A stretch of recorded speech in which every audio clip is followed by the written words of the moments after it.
ايه اللي بيمنع عننا الخير؟ ايه اللي بيمنع عننا السعادة؟ ايه اللي بيأخر ارزاقنا؟ ايه اللي بيحرمنا من الزواج؟ ايه اللي بيكثر علينا الهموم والغموم؟ تعالوا بقى نتكلم عن السر العظيم بتاعه. السلام عليكم ورحمة الله. الحمد لله رب العالمين، والصلاة والسلام على رسول الله. يا صباح السعادة. حلقة النهاردة بإذن الله أنا هكلمكم عن ذكر عظيم جدا جدا، ذكر ليه أثر في الدنيا وفي الآخرة.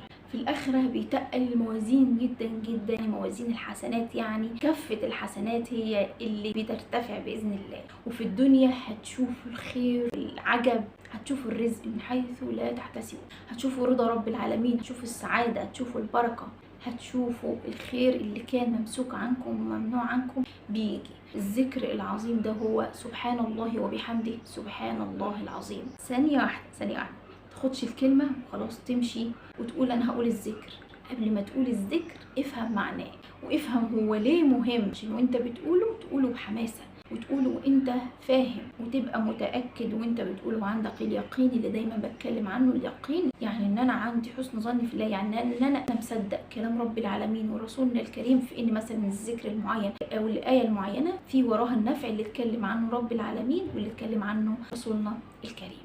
يعني ايه سبحان الله وبحمده سبحان الله العظيم؟ كلمة سبحان الله يعني تنزيه الله عن كل نقص، يعني رب العالمين كاملا ليس به نقصان، يعني براءته من كل نقص. سبحان الله وبحمده. وبحمده الحمد معروف من الشكر، يعني الشكر على النعم، يعني حالي وانا بقول سبحان الله هو الحمد، حالي هو الحمد. وبحمدي يعني يا ربي وانا بسبحك وبنزهك عن كل نقص انا بحمدك وبشكر فضلك.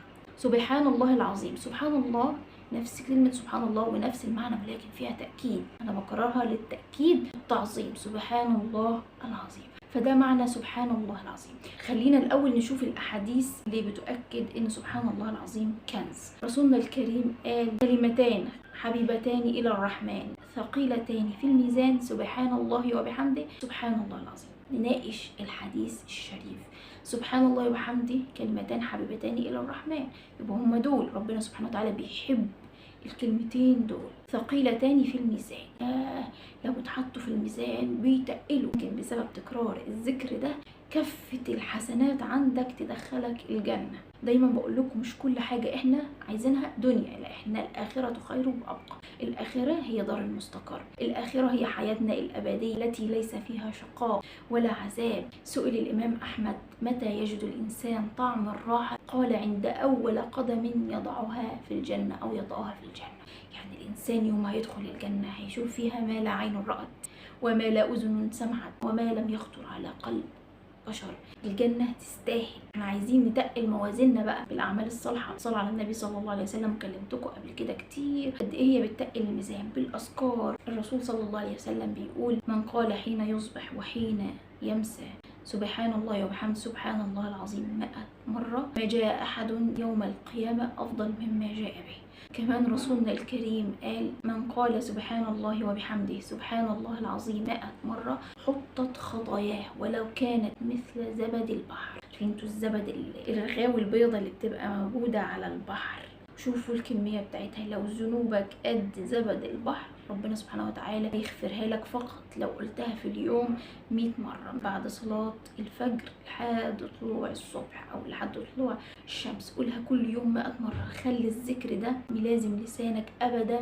ما هيترطب لسانك بيه. ليه الكلمتين دول ممكن يجيبوا لك خير كبير جدا جدا في حياتك ويحقق لك كل ما تتمنى. تعالوا بقى نتكلم عن السر العظيم بتاعه. الرسول صلى الله عليه وسلم قال ايه؟ حطت خطاياه ولو كانت مثل زبد البحر. يعني انت لو عندك ذنوب، ومن منا لا يخطئ كلنا مذنبون ولكن خير الخطاؤون التوابون. يعني اللي بيخطئ وبعدين بيستغفر رب العالمين يجد الله غفورا رحيما.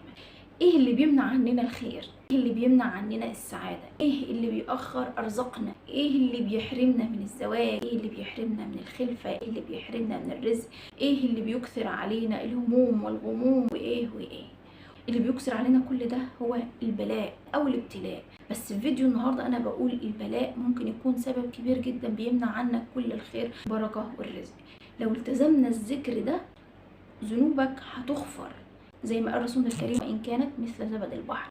يعني إيه ذنوبك تغفر؟ يعني هتتمحي، تتشال من سجلك. يعني الخير الكتير بقى أيا كان نوعه، باختلاف حاجتنا وباختلاف أمنياتنا وباختلاف رغباتنا، أيا كان نوع الخير اللي انت بتتمناه كان جاي لك ومحجوب عنك بسبب كثرة ذنوبك. قررت الذكر ده، كل الذنوب دي هتمحى، بالتالي الخير هيجي اللي كان منعه الذنوب. استفاد ايه بقى او الشاهد في حلقة النهاردة؟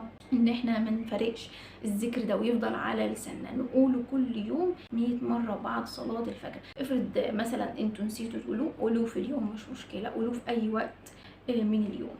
في آيات قرآنية بقى ربنا سبحانه وتعالى كمان قال لنا قد ايه التسبيح مهم. طبعا عندنا سيدنا يونس لما كان في بطن الحوت فدعاه وقال ايه؟ لا اله الا انت سبحانك اني كنت من الظالمين. والتسبيح وهو في بطن الحوت كان سبب نجاته. سبحانك لا علم لنا الا ما علمتنا انك انت علام الغيوب. سبحانك يعني انت سبحانك منزه عن كل نقص وبريء من كل نقص. والايات القرانيه كتير جدا جدا عن التسبيح. كمان ربنا سبحانه وتعالى قال الذين يذكرون الله قياما وقعودا وعلى جنوبهم ويتفكرون في خلق السماوات والارض ربنا ما خلقت هذا باطلا سبحانك فقنا عذاب النار. التسبيح مهم جدا جدا في حياتنا. خلوا لسانكم دايما رطب بذكر الله. سبحانك اللهم وبحمدك اشهد ان لا اله الا انت استغفرك واتوب اليك. دي كانت حلقه النهارده، وبحبكم في الله يا طيبين، وان شاء الله استنوني في الفيديوهات الجايه على خير، واشوفكم على خير، مع السلامه.